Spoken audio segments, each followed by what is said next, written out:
monde, j'espère que vous allez bien. Alors à la base, je pensais pas sortir de vidéo cette semaine. Et puis je me suis dit, tiens, mais celui-ci, je leur en ai pas parlé. Alors ce n'est ni un Musso, ni un Lévi, ni le Gardinier, parce que celui-là, je crois qu'il n'en manque plus qu'un à vous faire, donc préparez-vous, ça va arriver. Donc voilà, donc je vais vous parler d'une saga, enfin d'une série de livres, on va dire. Donc ce sont les Journaux d'une princesse.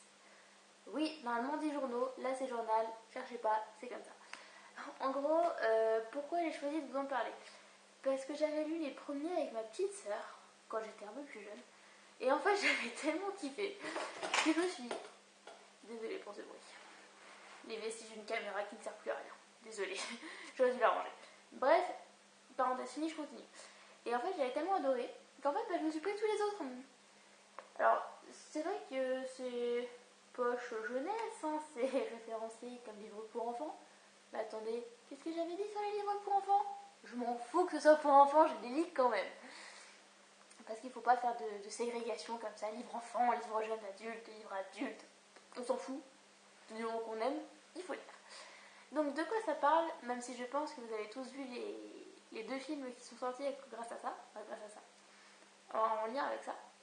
Donc c'est l'histoire d'une jeune fille qui s'appelle Mia et qui découvre un beau matin, tiens, ma grand-mère m'a annoncé que je suis princesse, c'est une blague ou pas?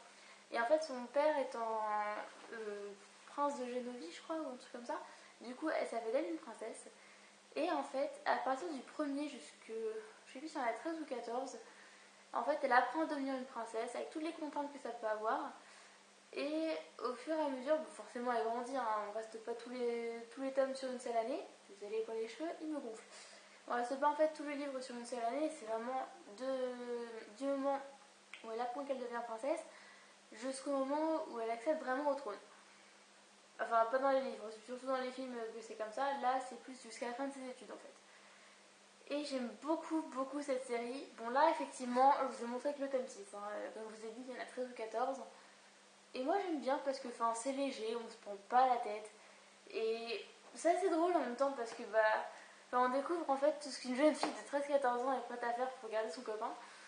Et j'ai trouvé ça assez marrant en fait. Parce que, sans vouloir vous spoiler en même temps, voilà, comme c'est une ancienne série, je pense que c'est pas trop grave. C'est comme Titanic, hein, c'est pas grave si on spoil la fin. On sait toujours comment ça finit.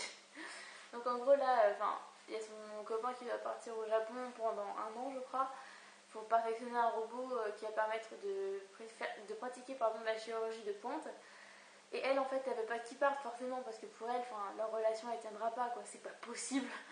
C'est une relation qui ne peut pas tenir alors qu'elle elle est aux États-Unis, lui il est au Japon, c'est juste pas possible. Donc voilà, tout ça pour dire que j'ai vraiment aimé ce petit livre, que c'est vraiment entre guillemets une bonne récréation quand vous avez pas envie de vous prendre la tête. Et voilà, c'est tout simplement ma récréation quand j'ai pas envie de me prendre la tête en lisant un bouquin. Ouais, parce que quand on lit la fin d'un Musso, qu'on doit relire 3-4 fois pour comprendre, voilà. C'est pas prise de tête, loin de là, parce que comme vous savez, j'adore Musso, j'adore Lévi, mais parfois à la fin, on est obligé de la lire pour bien la comprendre.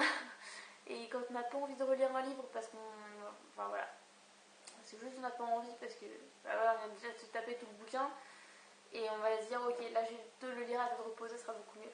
Là c'est pas le cas du tout, ça vous prend pas la tête et c'est cool. Alors attention, je vois les commentaires arriver, ouais mais tu dis que ça te prend la tête de lire les Musso, pourquoi tu les lis? Ce n'est pas de lire les Musso qui me prennent la tête, c'est en fait d'essayer de comprendre la fin et d'être obligé de le relire pour comprendre. Mais ça ne change rien en fait que j'adore ce livre là et que je les relis sans problème, mais pas tout de suite. Vous voyez, disons que par exemple là je suis en train de... Non, c'est un Musso... Non, c'est un Lévi que je suis en train de relire.